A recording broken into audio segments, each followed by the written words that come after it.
Once upon a time, in a quiet little village at the edge of a forest, there lived a widow and her 2 daughters.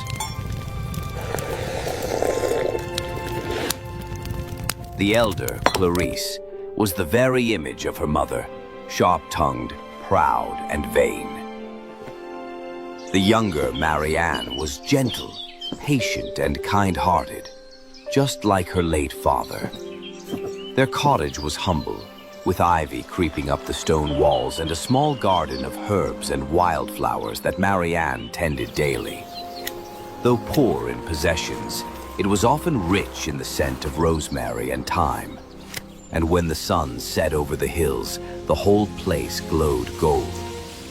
But despite the simple beauty of their life, the house was full of discord. The widow loved her elder daughter dearly, too dearly, and could see no fault in her. Clarice was indulged in every way, praised for every word, excused for every cruelty.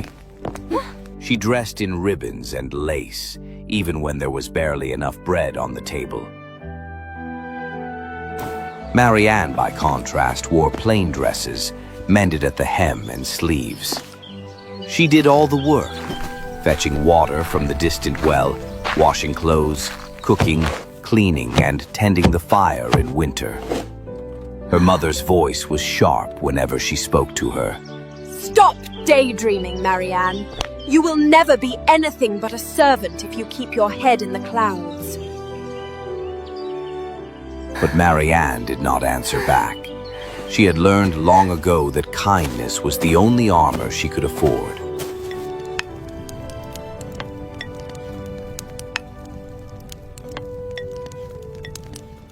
One summer afternoon, the sun was fierce upon the fields, and the air shimmered with heat. The widow realized there was no water left in the house. Marianne, go to the well at once, the one beyond the orchard. It's the freshest. Take the largest jug. Don't dawdle.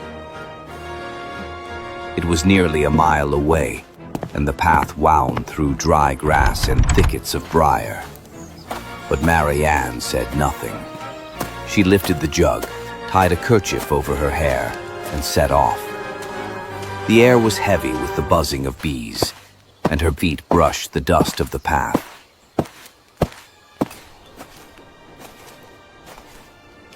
By the time she reached the old stone well, her arms were trembling with fatigue. She lowered the bucket, filled her jug carefully, and sat on the edge to rest a moment. It was then she heard a faint voice. My dear child, might I trouble you for a drink of water?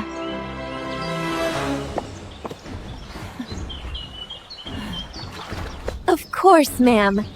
You must be very much parched in this heat. Marianne set down her jug at once. She dipped her jug again, rinsed it clean, and drew fresh water from the well.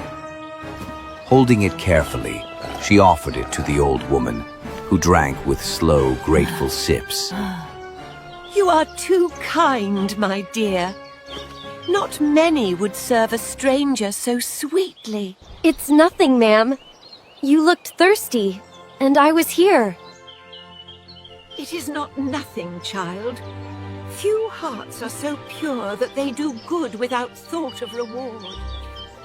The old woman's eyes gleamed with something ancient and knowing. She straightened slowly, and in an instant, her form shimmered and changed. She was no longer a beggar, but a fairy, glowing faintly as moonlight. Oh, forgive me. I did not know. You have done no wrong, child. You have shown a pure heart. From this day forth, every word you speak shall be a gift to the world.